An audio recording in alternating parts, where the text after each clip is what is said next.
What's going on, YouTube? It is your girl Lauren Finesse. Are we crooked? Just a little bit.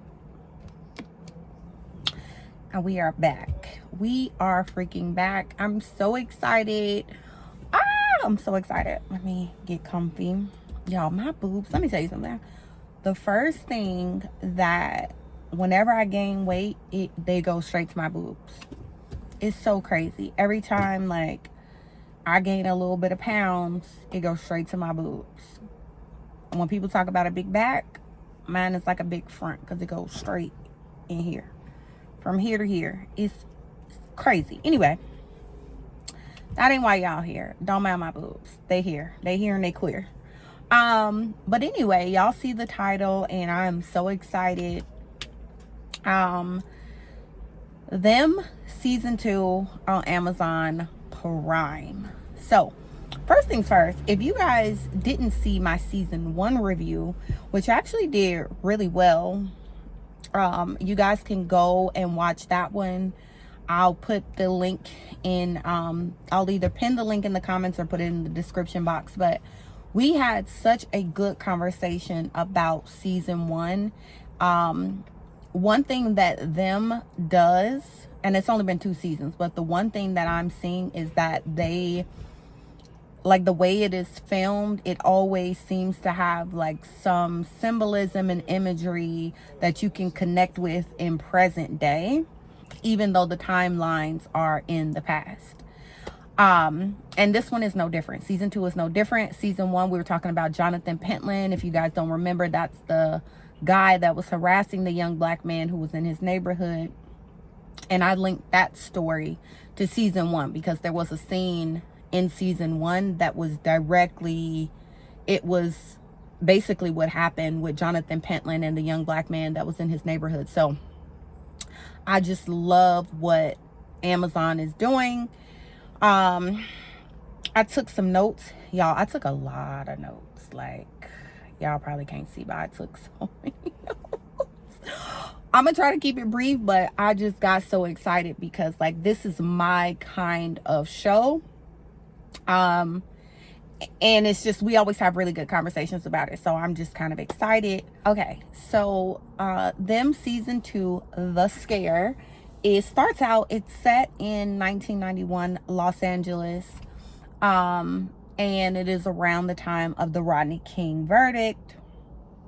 And so you already can imagine that racial tensions are high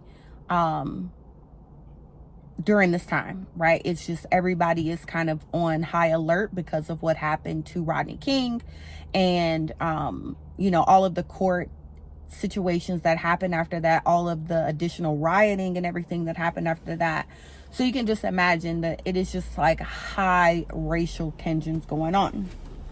So let's start with the cast. So we have Dawn Reeves, who plays she plays Dawn Reeves, Deborah Irende. Love her. She's a British girl. I found that out later. She's from Britain, but she is the one who played the mom in season 1.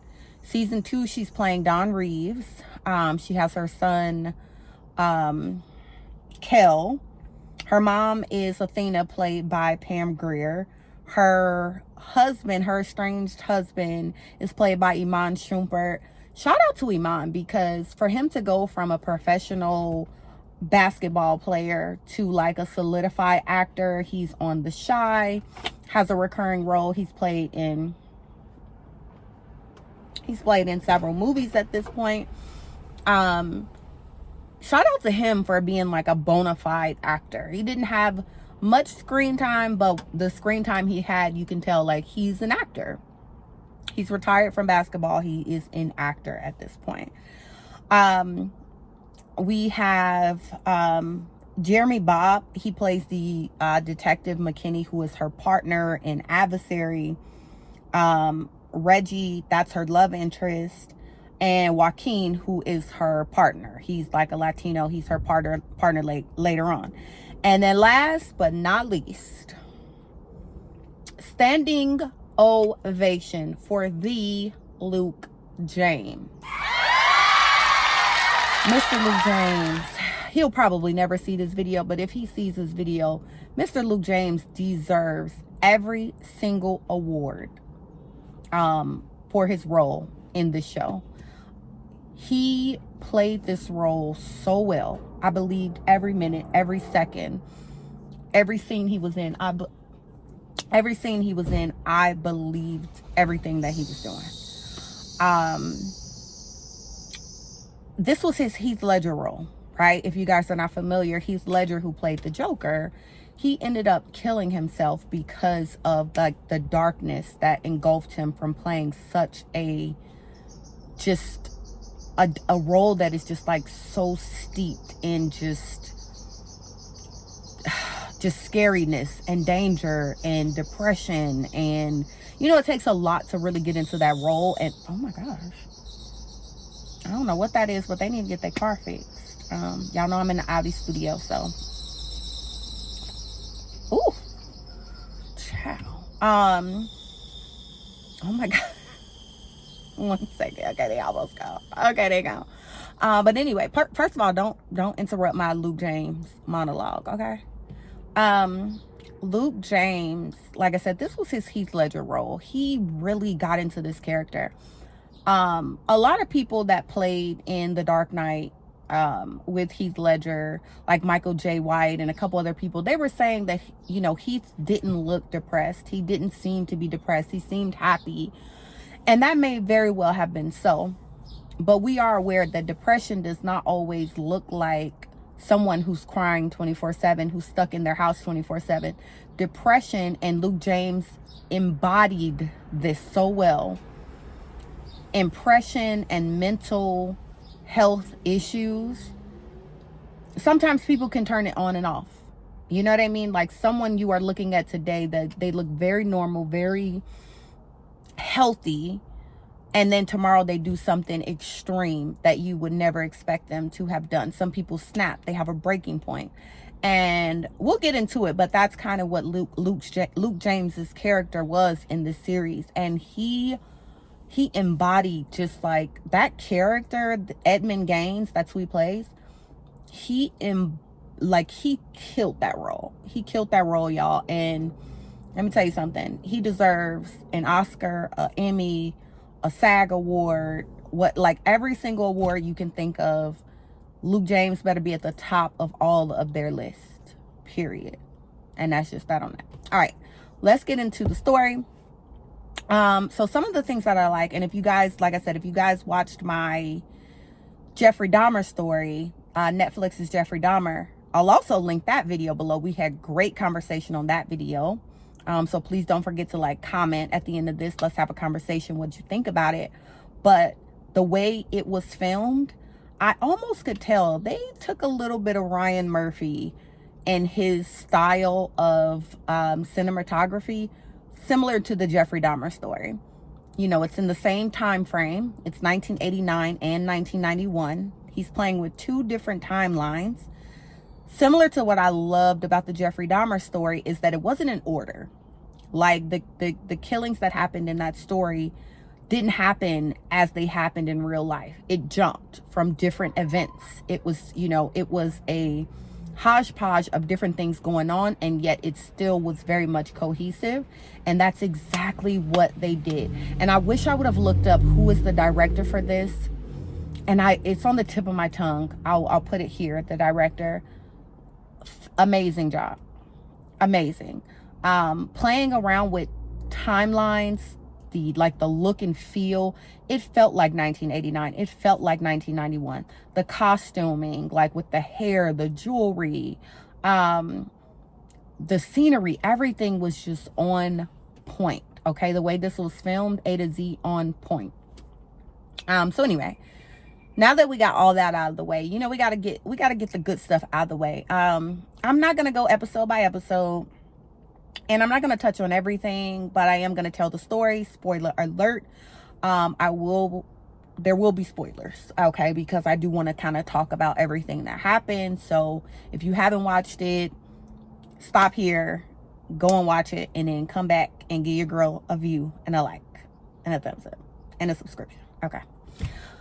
So the story starts with Dawn Reeves. She is on location with her partner, Detective McKinney, and they are at this old woman's house who was found contorted under her sink.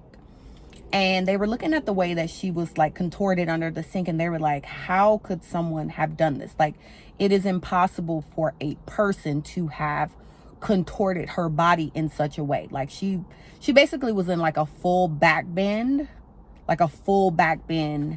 in half, basically. And they were like, okay, well, what happened? So she's going through the house, Dawn. She's going through the house with her voice recorder, and she's taking voice notes on what she's saying. And as she gets into the house, we can see that she is having a very strong reaction to the house, like a strong physical reaction. Like, she starts to have like a panic attack at one point. She's starting to breathe heavy. She's noticing things in the house. She notices the clock. She notices a space in the closet where something had been sitting. You can see there was a square imprint, and she's having like a panic attack and a very strong reaction. And we don't know why yet, but there's something in the house that's kind of causing this physical reaction to her, right? So they leave, her and her partner. They go back to the station because this woman was a foster parent and she had a house full of foster children. And so they go and interview first the eldest foster child, who was 16. He's a black boy. This is a black family. And her partner, who is a white guy, Detective McKinney, they go into the interview room and they're talking to the 16-year-old. And right away, it's clear that Detective McKinney is racist. He's a racist cop. He is automatically assuming things about the 16-year-old and wants to pin the murder of this woman on the 16-year-old. He's like, you were in the house. Oh, look at you. You're kind of big. You're kind of a big guy. You're a big guy. And she's like, he's a boy. You know, she's kind of cutting in. She's like looking at him sideways while he's talking to the 16-year-old. And he's like, oh, you do drugs, right? You sell drugs. You be in the hood, right? He's just dropping like all of these racial, I can't even call it undertones, but it's kind of like racial undertones that would have been alive and well in 1991. And so she's picking up on this, and she basically gives the boy an out. And she's like, you know, you don't have to say anything to us, right? You can just get a lawyer. And because the boy starts to kind of break down as the cop is badgering him, and he's crying and he's huffing and puffing, and she sees that, so she kind of intervenes in a slick way and was like, you know, you can get a lawyer. And he's like, yeah, I don't want to say anything else, I want a lawyer. So the detective, the lieutenant, brings them in, her and her partner, into his office. It's Wayne Knight, who plays Newman on Seinfeld. If you don't know, Seinfeld is one of my top favorite shows ever. I love Seinfeld. But Newman plays the lieutenant. And so he's talking to them, and he's like trying to get a gauge on what's going on. And the white cop, Detective McKinney, is kind of like, oh yeah, you know, that he's a big guy, you know, and he's referring to him almost as a grown man. And she has to keep interjecting, like, he's a boy, he's 16, he's a child, okay? He's not a grown man, and no person could have done this. Like, this had to have been done with like a machine, and the precision of the way that the bones were broken, like, there's no way a person, a physical person, did this. So we need to figure out what happened. So anyway, so after that, like, while we're hearing it, McKinney leaves and he's talking to her, and we kind of get a hint that she has had some police misconduct. She beat up some pimp with her nightstick, and so she's kind of on, you know, she's being watched by the department and by the board because she had an incident of police misconduct. So anyway, so she ends up, how about I just put my notes up there? So anyway, so she ends up then leaving, and she goes and talks to the little girl who was in the house, like 6 or 7. And the little girl is like, you know, she never wanted us to sleep. She was afraid of something. She was saying that something would get us if we fell asleep, if we were, if things were too quiet in the house. So she kept us up, and she was like, you know, I was scared. And basically, Detective Dawn Reeves, she picks up that this woman was abusing them. And, you know, she tries to relate to the little girl to get information. And the little girl was like, oh, she said she saw a man with red hair. And she's like, oh, okay. She's like, a real man? And she's like, you know, I used to have an imaginary friend when I was about your age. And so she relates to the little girl. She gets a little bit of information. And they kind of leave it there. So then she goes home, and this is where we finally meet her son, Kelvin. He's in the garage playing his drums. He has a big solo coming at school. Y'all like how I got that purple straw and that pink nails? It's a vibe. So he has a big solo coming up at school with his drums, so he's practicing. She goes in the house, and then we meet her mom, Athena, who is played by Pam Grier. Shout out to Pam. Pam Grier looks good. I don't even know how old Pam Grier is, but Pam Grier looks good. Pam Grier is at least 70, late 70s. She looks good. So anyway, so it is the son's birthday. No, it's her. Is it her birthday or the son's birthday? It's either her or her son's birthday. I don't remember. And the father sends a card, and it's the son's birthday. I think it's the son's birthday because the father sends a card and she hides it. And at that point, we don't know what the relationship is with her ex and her son's father. But it almost seems as though he was like a deadbeat. I think we find out later that he wasn't a deadbeat. But she just seemed to have like this disdain and disgust for him. They didn't really delve into why she had this disdain for him specifically, other than the fact that Dawn is clearly a man hater. She hates men. She has a problem with men. And it's an interesting perspective of her relationship with men as it relates to her story. So, but we'll get into that. So anyway, now let's take a break, because as I mentioned, this story is happening between two timelines. Now, we don't know this yet, but Edmund, Luke James's character, we switch over to him and what he has going on. So he is working at basically Chuck E. Cheese. It's a Chuck E. Cheese type place where they, serve pizza. It's a game room, and there's the characters. He's playing like the head mouse, and he's dancing with the kids, and the kids love it. And he's into it, but his boss is like, I don't need you going off script. You need to stick to the script. He's basically getting a lot of flack at work.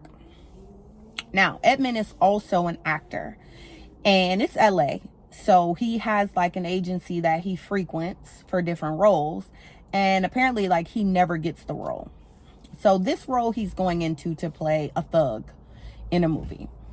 Now, Edmund is very proper. He's well-spoken, not hood at all. So when he is in there trying to audition for this hood role, the guy behind the camera who's recording, the film, is kind of laughing at him because he's being this gangster, but it's not working. It's given very much, remember on Malibu's Most Wanted, Taye Diggs and Anthony Anderson's character, when they're like, break yourself, bitch, with the, like, Taye Diggs' character in Malibu's Most Wanted was basically Edmund in this show. And so it wasn't working. And the guy behind the camera, Donovan, was like snickering or whatever and laughing. So he comes out of the audition defeated. And when I say there's like, this show to me had a lot of symbolism in it and imagery that reminded me of a little bit of Get Out. When you first watched Get Out, there was a lot going on. And then once you saw the end and you understood the plot of the movie, if you watched it for a second time, there were like little microaggressions of stuff happening that you were like, oh, that makes sense. Oh, okay. You start to catch different things. That's what I got from this. He comes out into the hallway after not getting the role. They're like, Edmund, just go home. There is a line of black men dressed in their best Crips and Bloods gear. And it just kind of was like, man, like, talk about being typecast. And we'll get into it. It isn't just for specifically black people. We'll get into it a little later. But in this particular moment, it was just very interesting to see. Like, it was basically a bunch of black men playing gangsters, and he wasn't gangster enough. So anyway, after the reading, he goes and sits in his car, and he's sitting outside. And now it was daytime when he went in, and now it's nighttime. Edmund has sat in his car all day waiting on the guy to come out. Waiting on the guy to come out who laughed at him. And when he comes out, he can see there's a clerk in the office also who he kind of has googly eyes for. And she kind of likes him too, you could tell. But when he comes out, he's watching them, and the guy's kind of flirting with the lady, and you can just tell that he's getting upset, he's getting angry. But we don't know exactly what happens. Fast forward, he is sitting on his couch, and he has a plastic bag over his head, and he wasn't trying to commit suicide. Edmund is clearly into self-mutilation. He's clearly depressed. He clearly has like a bipolar disorder. Luke James was able to tap into all these different mental illnesses and the symptoms and what they look like. He was able to tap into all of these mental illnesses perfectly, from the self-mutilation to depression, so on and so forth. So you could tell that he's not trying to kill himself because he's on hold. He's on hold with, some agency, and he has a long notebook. He's taking good notes of all of the people that he has talked to at this agency. And we don't know what this agency is about, what it's for. But as he comes off of hold, someone comes on and they say, "Hey, are you still there?" He had clearly been on hold for a long time. He takes the plastic bag off of his head, and they were like, "Oh, how can we help you?" And he says, "Well, Beatrice helped me." And they're like, "Well, Beatrice doesn't work anymore, so we got to put you back on hold." And, he kind of, basically he's getting the runaround. He takes her name, he takes down some notes. And that's when we see that he is constantly calling this agency for whatever reason. We don't know. When he gets off of the phone, he gets a call from the front desk clerk at the talent agency. And she's like, "Hey, Edmund, I know, the role that you went out for, it wasn't quite you. What I'll do is I'll keep my eyes open for a role that might better suit you," right? That's what he says. That's what she says. She was like, I'm gonna keep my eyes open for a role that might better suit you, because she knows that he's like a good guy and he doesn't want to play a gangster. So he's like, wow, okay, very green, but he's like, wow, okay, that sounds good. So now let's flip back over to Don. So they get another call now. Now they get this call, and there's an old woman or a woman wrapped in a blanket in the hood. So they all go over there to the hood, and they are trying to figure out what's going on, survey the area. Everybody is outside. They're screaming like, "Fuck the police, we hate pigs." Again, this is at the height of Rodney King, so nobody likes the police. So while she's like surveying the crowd, you see a black guy like standing in the back of the crowd, and she looks and she's like trying to understand what's going on. And while she's looking, she's like, the guy seems to smile at her, which is odd, right? And so she's like, "Hey." So she like starts to approach him, and then he runs. And this was so crazy. She basically chased him. More symbolism, y'all. Some undercover symbolism. Y'all, bug just tried to come on me. Some more undercover symbolism where she's chasing this guy, and he's just wearing a tank and some khakis. And everywhere she's chasing him, there seems to be someone wearing that, running in every single direction. It's very chaotic. It's very confusing. And it's like a maze. She's almost going in a circle. She's running through people's houses. She's running through different corridors and alleys, up the stairs, down the stairs. And he seems to be in every direction at once. And I don't know if they were trying to play up on how sometimes people in the hood is in that time frame, like that's how a lot of people were dressed, but just something that stuck out to me. So finally she goes through one place, and these people, like, they push her out the front door, they kick her down the stairs, they're throwing bottles out the window because they hate the police, and they kick her down the stairs, and she's like dazed and confused. And so as she's kind of coming to a little, she sees him again. So she gets up and chases him again. Now, the police officers, like, they didn't follow directly behind her. But at one point, I guess they were on their way. So she catches up to the guy. He runs into a house, and she sees he has a baby. And she's like, why did you run? He was like, I didn't do anything. And she's like, well, why did you run?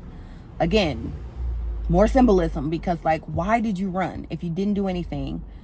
Because the smile that she thinks that she saw, I think that was in her own mind. I don't think that he smiled at her. So if you didn't do anything, why are you running? Like, she's chasing you because she thinks you did something. But in his mind, also on the flip side, he was trying to get back to his baby. Why the baby was in the house by itself, I don't know. But we'll talk in a minute about him and that damn baby. So she's like, you know, what's going on? He's like, I didn't do anything. I'm just trying to get to my baby. And she surveys the room, and she sees that he has like covers and sheets covering the mirrors and covering the windows. And so she finds that odd, and she's like, what? Like, you know, trying to process it. Meanwhile, her partner and the rest of the police are coming through the door. They have their guns out, and she stops her partner, Detective McKinney. She's like, no, he has a baby. He has a baby. Don't shoot. He has a baby. So he kind of punches the guy and like snatches one of the sheets off the mirror and was like, search this room. And he was like, no, my baby. And so he punches him, and he falls to the ground, and he kicks him. He's like, search this room. So he gets up, and he's like searching the room, flipping over the bed. There's nothing in there. And so they get a call, and he was like, Detective McKinney's like, this is a waste of my time. Like, okay, whatever. We got to, you know, get out of here. So they leave. And so basically then the next night he's in the house. They didn't find drugs or anything, but the next night he absolutely was a fucking drug dealer. I was like, really? Is that what we're doing? He's cooking this part. I don't know if anybody else noticed this, but he's cooking crack on the stove, making crack cocaine from cocaine. He's wearing a mask while the fumes are kicking up in the house. His baby is in a high chair, also in the kitchen, no mask on. Like, you're cooking crack and the fumes are absolutely throughout the entire house.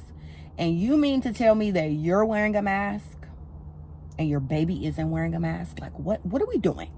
So that pissed me off. I don't know if anybody else saw that, but that like really pissed me off. So anyway, he hears something at the door that's like, police, let us in. We know you got drugs in there, da da da. So he grabs the baby. No, he grabs the drugs, pours the drugs down the toilet, comes back, grabs the baby, puts the baby in the crib, and gets into like, you know, a position of like he's going to surrender himself, right? And so he's waiting, and nothing happens. Nothing happens. He doesn't hear anything. He doesn't see anything. So he peeks around the corner, and there's no one there. So he walks all the way to the front door, opens the front door. No one is there.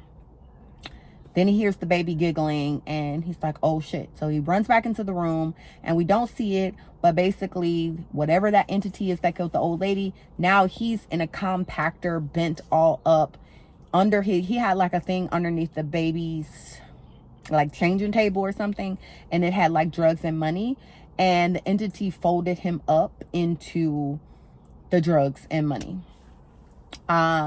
So they get the call, Don and Detective McKinney, to come back, and his mom is there, the deceased. His mom is there with the baby, and she's like, why did y'all attack him yesterday? Like, y'all did this, like something happened, like this is an entity, this is something supernatural, like no person did that to him, da da da.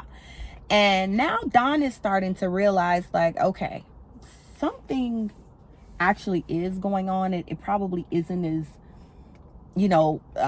straightforward as there's like someone out here doing the killings, like there's something deeper going on, but she can't put her finger on it. So they get back to the station and she's saying to the lieutenant, I think this is a serial killer. And once again, her partner's like, no, it's a 16-year-old boy. Like, he's from the hood. I'm sure he has a connection to that guy out there because he's black. He's from the hood. And she's like, what are you talking about? Like, these are two separate cases. Like, there's clearly a serial killer. So they're like, whatever. Just follow Detective McKinney's lead. Whatever he says, that's what you need to do. We're not talking about a serial killer. We got enough going on with this Rodney King case. We got enough LA lawsuits with the riots. Like, it's just too much right now. We're not going down that road of it's a serial killer. So that later on that night, she decides to leak the story to the press. And the press runs the story. And they say it's a serial killer in LA. And the next day she gets to work and it's like they all know it was her. Because she was the one who was saying, why is it doing this? Because she is the one who is saying that that it is a serial killer. Okay, why is it? I don't want to put the light on. Okay, but she's the one who's saying it's a serial killer, so they automatically know it was her that leaked it to the police. So the policemen, they are kind of like hazing her, and they put her name on a picture with a toe tag, and they're basically harassing her. She goes and talks to the lieutenant, and the lieutenant is like, okay, since you think this is a serial killer, fine. You can die on this hill. It's your case. Whatever you need, now this is your case since you think it's a serial killer. And so she's like, cool. She wants Joaquin to be her partner. She requests for a different partner. And like I said, they're harassing her and like, blocking her parking space and putting little things in her notes or whatever. But now she has her case. Okay. So while this happens, she finds out that, because the people keep saying a man with red hair. Her partner, Detective McKinney, has red hair. So she wants to look into him because he has red hair and he seems very creepy. He seems definitely like he could be a suspect. And she finds out that he killed a black boy around a bunch of other police officers and no one said anything. They covered it up. She also finds out that the detective has like a Mason type all boys club of police where they get together and they do ratchet white cop things with their friends. And she also at one point makes contact with his wife and kids, just pretending to be someone else to get information. And you know what he does? He sees her son walking home from school and approaches her son. He approaches her son, and this was such a scary scene. Hold on, guys. Hold on. I don't know. Okay, there we go. My camera is saying more light, so I'm trying to give more light, and it's hot. So anyway, so he sees her son coming home from school. So he approaches the son, goes through the son's book bag. The son smokes weed. So he finds the weed and the son thinks he's getting arrested. He doesn't know that this is his mom's ex-partner, and he tells him to get in the car. And so, it's the police. He gets in the car and basically he pulls up to the boy's house and he unlocks the door, and the boy realizes he's home. And he's like, tell your mom I said hi, or, you need to be careful. But basically harassing the son. And so she's furious. So she found out that he, has this all boys club. So she goes to the boys club by herself, stalking them. And of course she gets caught. And it's like 50 white police officers and just her. And so she's like, you guys don't have to do anything. Like, I'm going to leave. And, basically he was like, what are you doing here? And she kind of played it off and was like, stay away from my son, because that's kind of what motivated her to,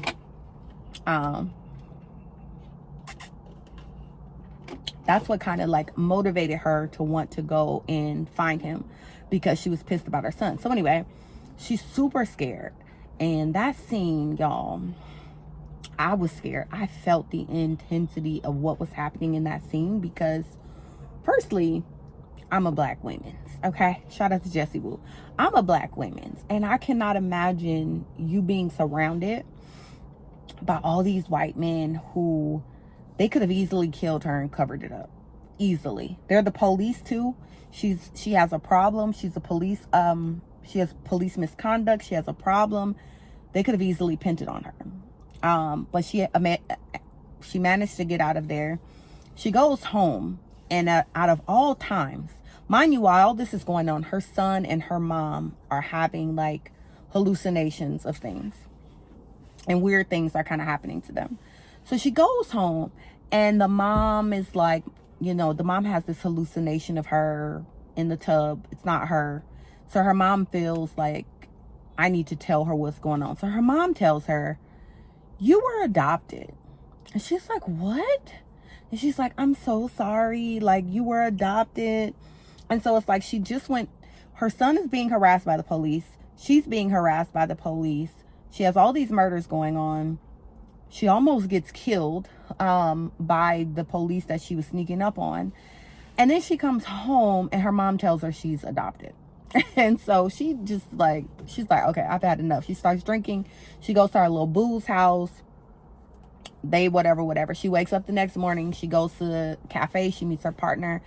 And she tells her partner what happens the night before as far as like finding McKinney and, the police. And he's asking her like, do you need to take a step back because you're a little, this case hits a little too close to home for you. Like, do you want to maybe take a step back?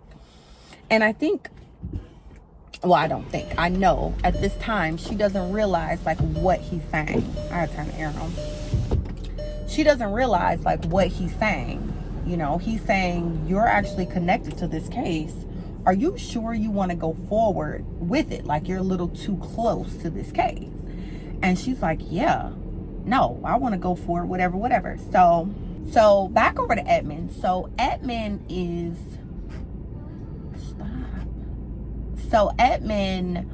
gets a call from the clerk. Remember that I said that the clerk said she had a role for him. So Edmund calls over to the clerk, and the clerk is like, hey, I got a role for you, but it's for a serial killer. And he's like, okay, I'll take it. No worries. So he tries to prepare for this role. He's dressing up in all these different costumes. He has like all these weird costumes from, I'm guessing, Odd Jobs or other acting events or whatever. And none of them are working. None of them are scary. He looks goofy in all of them. It's just not working. So he's feeling a little defeated. But he goes to work and he puts on his like little mouse costume, and the door of the kitchen opens and he sees this big knife. So he decides to grab that knife, and he's like walking through like the Chuck E. Cheese with the knife, and like all the kids are screaming and running for their lives. Like, everyone is like terrified. And his boss sees him. He's like, Emin, put the knife down. Like, what are you doing? And he kind of snaps out of it because he was in like a daze. And he was like, what are you doing? And he realizes that everyone was genuinely scared. So he's like, no, I'm just preparing for this role. Like, oh my God, I can't believe everyone was scared. Like, he felt like he tapped into this method acting. I don't know. He felt like he tapped into it, right? And so, because I don't know why it's going to keep saying more light. Like, how much more light do you need? Okay. It's very bright. So anyway, so he taps into this like scary whatever, and he's like, oh my God, I got it. So anyway, so he invites the clerk over for dinner because they were real flirty. So he invites the clerk over. I don't understand why it's saying more light. This is so like pissing me off. Like, it don't need no more light.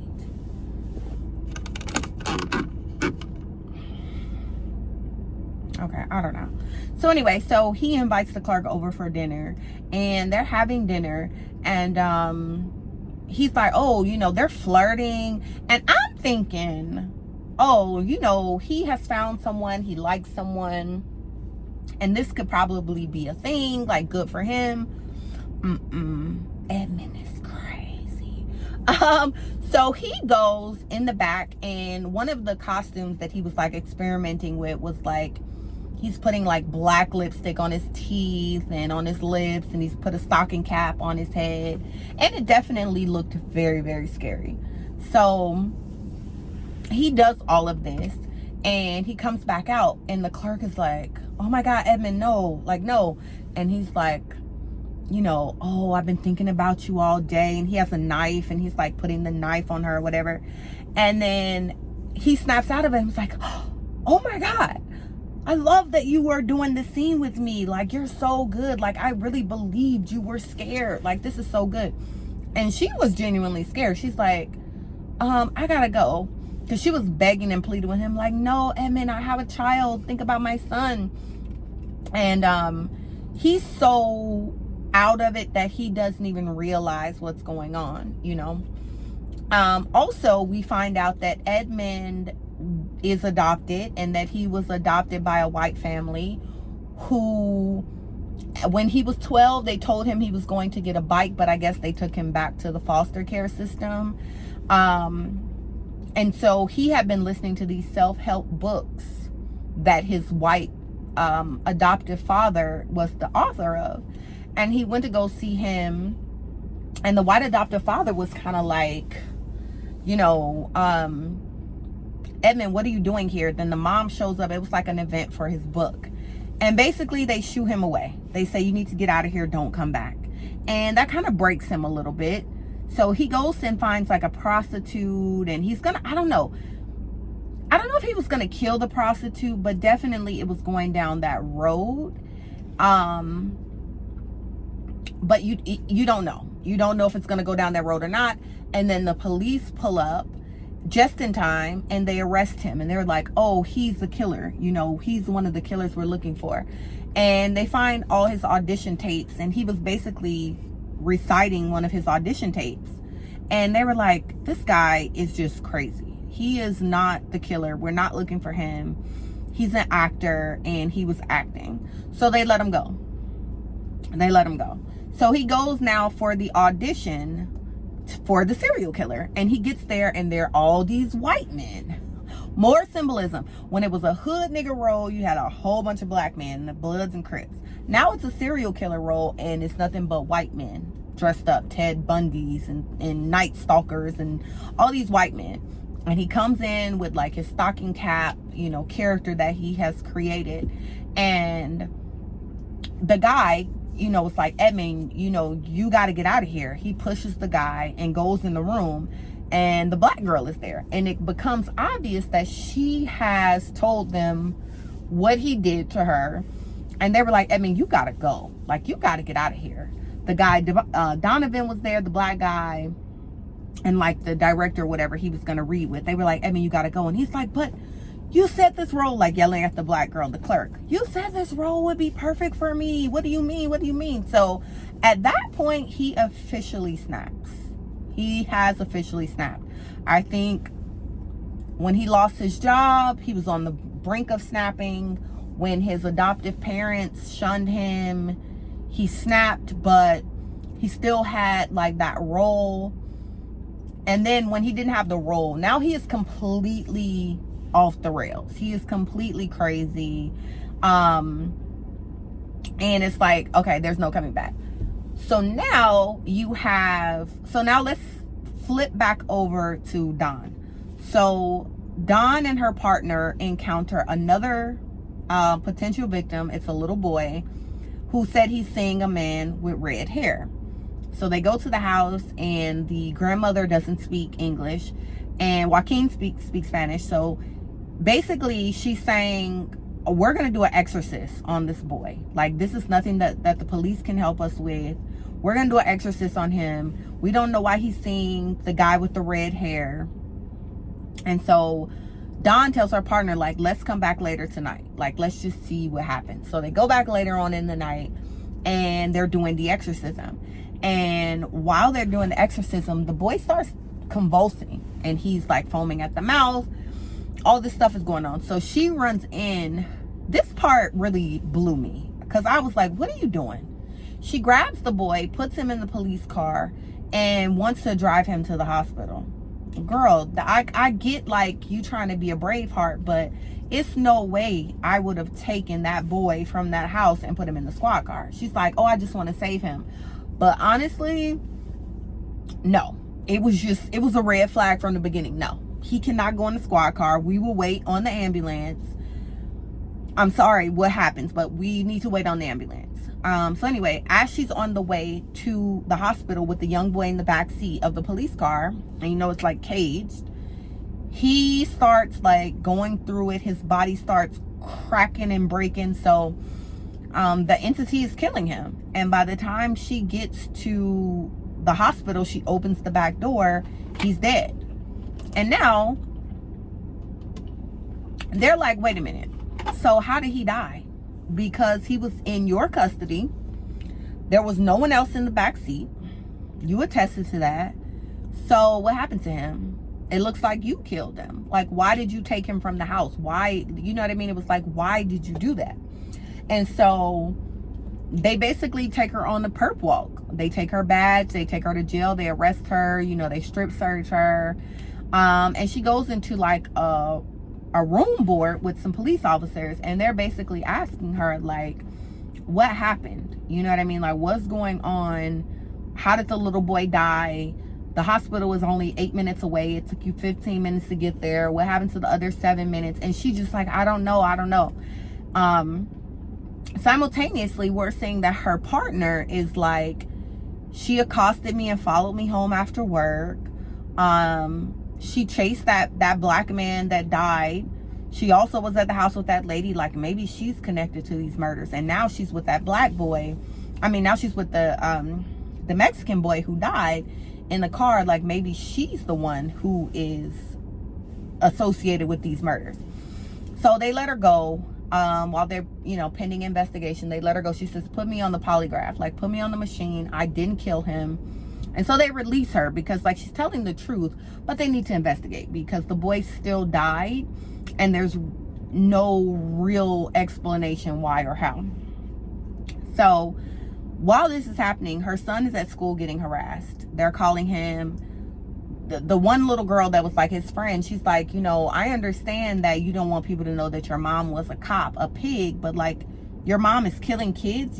She's a kid killer.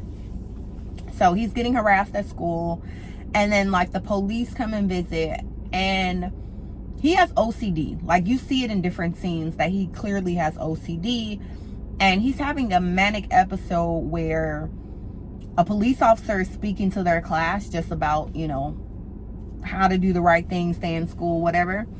And the mascot is somehow like got him entranced and is telling him like, touch the desk, touch your head, touch the desk, touch your, like, that OCD stuff is so real. Like, that type of, I've had that where I remember when I was younger, there would be like an urge to do something and I would tell myself to do it and I would just do it. Like, I'm being, let's have a transparency moment. I don't think I'm crazy, but definitely there's like a level of OCD of things that I do that have to be done a certain way. So I get that. Like, if I need to go, like if I'm feeling uncomfortable and I'm like, I need to go to bed and something is telling me that I need to tap the wall 3 times, I'll tap the wall 3 times. If I need to get up and go like turn the water on and turn it off, I'll get up. You know what I mean? Like, I used to have that bad.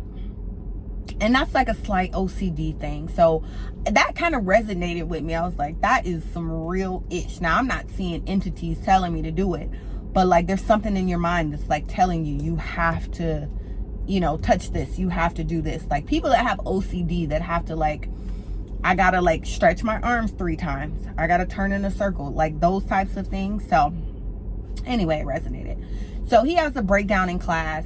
His mom comes and gets him. And he basically says, you know, he has his big solo with the band tonight, and he's like, you killed the kid, like, I don't want you to come, like, you're being mean to grandma because, you know, she said you're adopted, but like, I don't want you to come. So you know what she did, right? She definitely showed up to his solo, and as soon as she comes in the gymnasium, he starts blacking out. He starts having these visions. He sees the man with the red hair. He's coming for him, and he starts just drumming so hard that his fingers start bleeding. And he has this manic episode, and they all rush to the floor and they all grab him. She takes him home, and you know, the grandmother's like cooking him soup, and she's upstairs with him, and she's just like, what happened? Like, what's going on? Talk to me. And he's like, the man with red hair. And she, you know, it clicks, because everyone who thus far who she's come in contact with, who have seen the man with the red hair, that means that they're gonna die. And then he says to her, one of us is gonna die tonight. And she's just like, you know, taken aback or whatever. So the grandmother's downstairs. Dawn phones ring. She goes to the other room. I think she like tells the dad to come down, so he's on his way. But as the grandmother's coming into the room with the soup, the boy is having a vision that she is the man with the red hair. So he freaks out. So Dawn comes in and she tells the mom, like, please just leave the room. The mom goes into the basement. And one thing that is a trend across the story is the Raggedy Ann and Raggedy Andy doll, to which I had a Raggedy Ann doll. Another spooky thing. But the man with the red hair has like Raggedy Ann, Raggedy Andy red yarn hair. And the grandmother goes in the basement, and there's a Raggedy Andy doll, and it resonates with her. And we'll get into it in a quick second, because oh my god, this video is going to be in almost an hour, but we have to talk about it. It was so good. So anyway, so the mom goes and she sees the doll, and she sees the man with red hair. And the man with red hair basically tells her to come to the store. She works at a toy store. And I didn't get too much into that. You can watch that. I'm not going blah, blah, blah. But she goes to the toy store where she works. She comes in contact with the man with red hair. And basically he chops her head off. So the grandmother dies. Back at the house, Dawn gets a call that's like, hey, you need to come down to the toy store. And she finds out her mom dies, and she like passes out. So now she's calling.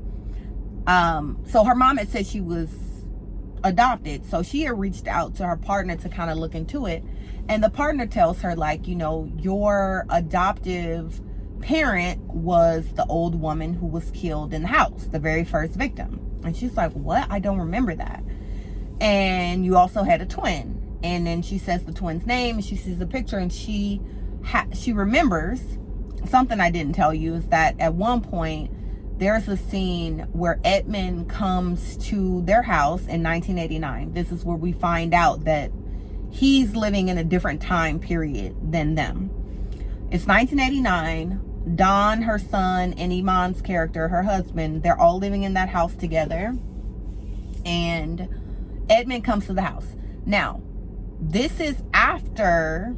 Well, let me take a step back. Let me go back to Edmund. So let's put a pin on Dawn. She finds out Edmund is her twin brother. She has like a remembrance that he came to her house at one point.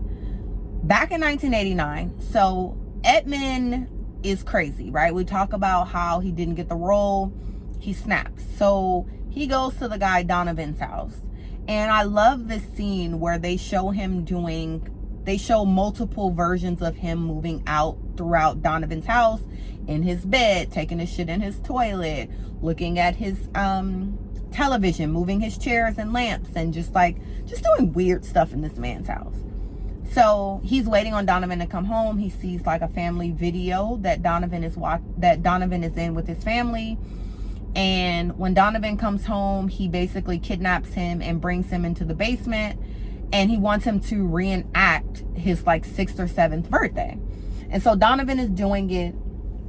And Edmund starts to like break his hand, break his wrist, break his leg, like contorting different parts of his body. He then takes him out to the desert and he kills him with a shovel. It was very brutal. The makeup and how he killed him was very realistic. So anyway, so after he killed Donovan, he was gonna go on the run. He goes home y'all, because this light is so bright. It's so bright. He goes home. Oh my God, that's so much better. He goes home and he's gonna go on the run, but he gets a phone call from the agency. We find out that the agency he had been trying to get in contact with was the adoption agency, and he wanted to find his twin sister, which is Dawn. Dawn and Edmund are twins. So that's when he goes to Dawn's house and meets Dawn's husband first. He lets him in and he pretends that he just moved in. And Dawn comes down gorgeous. Dawn looks so fucking good. Like, Deborah Irende is just bomb. She comes down and she's pressing him. You're not from this neighborhood. That's not your real name. Why are you so fidgety? She tells him, like, don't ever come to this house again. Don't ever come in this neighborhood again. And so that was really the final straw. And so Edmund goes and he's like, you know, I'm happy that everything worked out for you. And she doesn't understand it because she doesn't know that she's adopted, and he doesn't tell her. But he doesn't really get to tell her because it's clear that she doesn't know. And it's just kind of like, at that point, he had killed someone. He has enough stuff going on. He's just like, okay, I give up. And he goes back to his place, and you see the entity, this tall man with the red hair. And the police basically find out that he killed Donovan because he left the shovel there. It was very sloppy. You know, he's not a master killer. So they found out it was him. And as the police are outside about to rush in, the entity is telling him, like, just come with me. And so he makes him kill himself. And now Edmund has become one with the entity. And now we fast forward to 1991, and Edmund, as the entity, wants to kill different versions of himself. And this is where we talk about the symbolism and imagery. Did y'all catch this? So he wants to kill the foster mom for obvious reasons. She was abusing them, okay, when they were kids. So she has to die.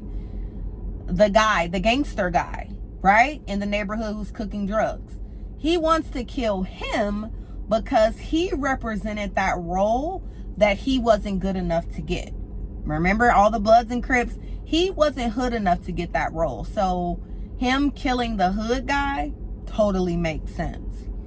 The little boy was had a sibling who he was separated from, but the little boy had someone who cared for him. So, and he was about that age when he was separated from his twin. I think he said 6. So he wants to kill that little boy because that is a version of himself that wasn't good enough. The gangster, that was a version of himself that he could not get that role. It wasn't good enough. The old lady was abusing him. He killed the mom, Athena, because she is the reason why he had to go back into that abusive household. The mom tells Dawn before she died, she has a conversation with her and she tells her, like, you had a twin, your dad, or, you know, your adoptive father had a heart attack. I had took you to the park, and when I came back, Edmund was sitting next to the dead body with his heart attack pills in his hand. And she was like, I just could not look at him because I don't know what happened. Why he didn't give him the pills? Did he withhold the pills? Like, what happened? And apparently Edmund was so attached to Dawn that whenever they were separated, he would just cry and scream. And that came from the abuse that they were facing in the house with the woman, because the woman would put them in this like little red box and like abuse them and chase them through the house. And so all they had was each other. And so separating them really drove him crazy. And even when he was adopted by that white family, they said they couldn't do anything to help him because he was just so attached to the daughter. They had a biological daughter, Trish or whatever. He was obsessed with her. And it was because he longed to have a sister, because he had a sister, a twin sister. And so him as this entity is now killing different versions of himself that can be seen in other people. So the mom is dead. The son is seeing the man with the red hair.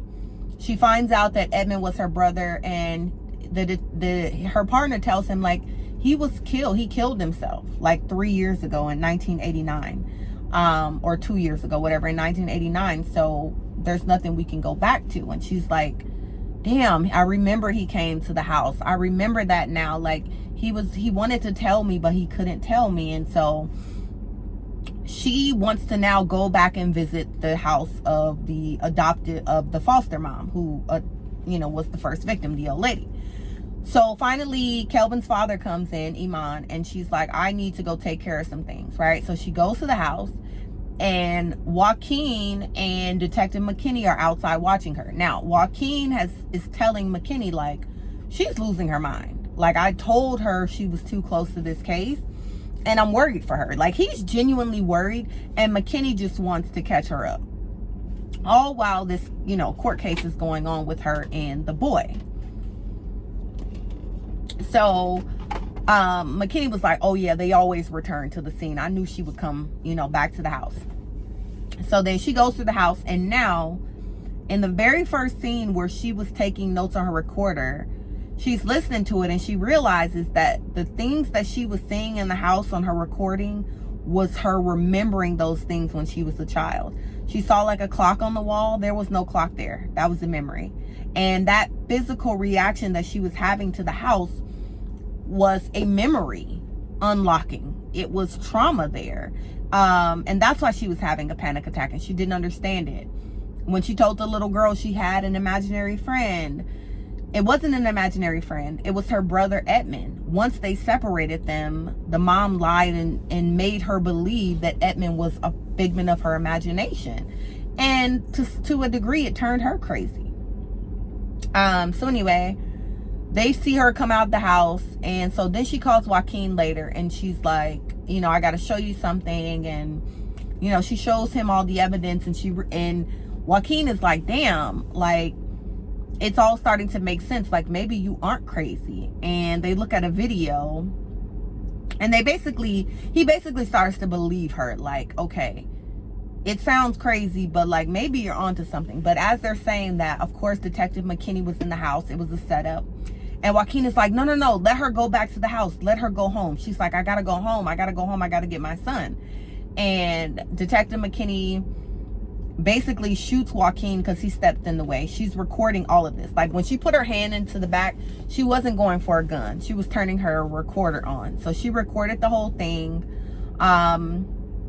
McKinney ends up shooting, he ends up shooting Joaquin. Joaquin ends up shooting him. So now he's dead, Detective McKinney. She goes home, and on her way home, Iman Shumpert sees like the man with the red hair, because like the house is kind of haunted. So they pull the son, the man with the red hair pulls the son into the adoptive mother's house. And this is kind of where it gets, it gets kind of blah, blah, blah. Even though I liked it, I wish that it wasn't so literal and supernatural. I wish it was like something more real and tangible than like an entity. But they bring the son into the house. She, a version of herself fights Edmund, and she says, Edmund, I love you. I didn't know they separated us. I didn't know I would have loved you. They told me that you didn't exist, and da-da-da. And basically he forgives her, and he releases the son, and she's able to defeat the entity with like having Edmund pull out of the entity. And that was it. It was so good. It was so good, y'all. And I know this video is an hour long. There was no way to shorten it. There was no way to get around all of these like important things that happened. Did y'all watch it? Did you like it? If you haven't watched it, please go and watch it, and then come back and watch my review and let me know how you felt about it. I loved it. The cinematography, like I said, I could tell that they pulled pieces from the Jeffrey Dahmer story with how it was shot, with the timelines, with the lighting, with the costume. Everything was A1. Luke James is the star. Okay, he wasn't the lead character, but he was the star. Deborah Ayarende is gorgeous. She's a star. I loved it. Iman Shumpert gets another notch under his acting belt. I loved it. So if you're still here an hour later, thank you guys so much for watching. I hope you guys enjoyed this review. Please go ahead, like, comment, and subscribe. Let's get down in the comments. Let's talk about it. Let's discuss it. What symbolism did you guys pick up on? Do you guys understand like the symbolism that I was referring to? Is there something that I missed? What did you guys get out of it? And yeah, we'll be back to talk later. I know I said I was going to do love after lockup, but I just don't got it in me right now, y'all. Like, we'll continue with Summer House because this past week's was good. So I'll have that review up tomorrow. But I did want to get this out because this was at the top of my list. So I will see you guys in the next one. It is dark outside. I still need to go to the gym because yes, your girl is going to the gym every day. No excuses. We're going to the gym. So I'll see you guys in the next one. Let me know what you guys think. And yeah, bye-bye. No, let's go.